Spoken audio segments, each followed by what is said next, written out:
Welcome to episode 1191 of the Multifamily Collective. Today I wanted to talk about keeping your side of the street clean. Several years ago, I worked for a gentleman named Kirk Mills. He owns and operates Mills properties in St. Louis, Missouri, and I consider Kirk Mills a mentor of mine to this day. I worked for him for the better part of 8 or 9 years and have known him for the better part of 15, 16 years plus minus. One of the things that he taught me, or that he would say over and over and over again, almost ad nauseum, is to keep your side of the street clean. That is to say that when you're operating in business, it is very important for you in terms of your reputation to keep your side of the street clean.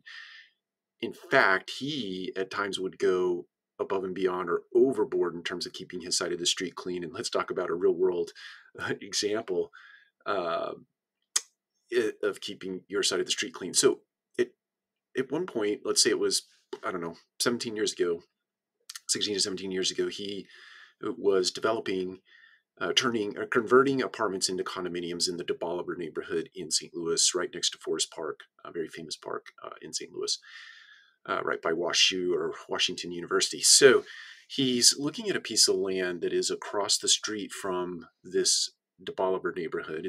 I think it's still in the DeBoliver neighborhood.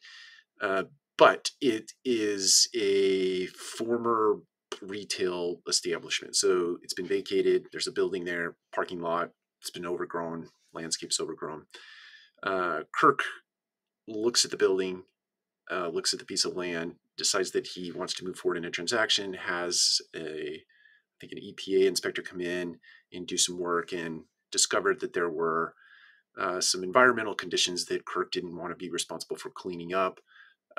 Because it would just be too much money in terms of trying to make a deal work there. You couldn't make a deal work. So long story short, he calls me one day on the telephone and he says, "Hey, Mike, we just examined that building over there. We had damaged the parking lot when we had the inspector come out, and I would like for you to have the entire parking lot sealed and striped, repair the damage, and then seal and stripe the parking lot. And by the way, there's some broken windows in the building.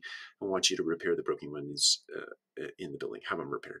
And I'm like, "Kirk, you didn't break the windows in the building." He said, "Doesn't matter. I want to give this piece of property back to the seller in a better condition than he had, lent it to me to do the inspections." And I thought, that is bizarre. I would never in a million years do that. But then as I sat back and reflected and thought about it, it just made sense to me in terms of keeping your side of the street clean, uber clean, almost perfectionistically clean, and how much mileage you get out of that over time in your career. If you keep your side of the street clean over a 20, 30-year career,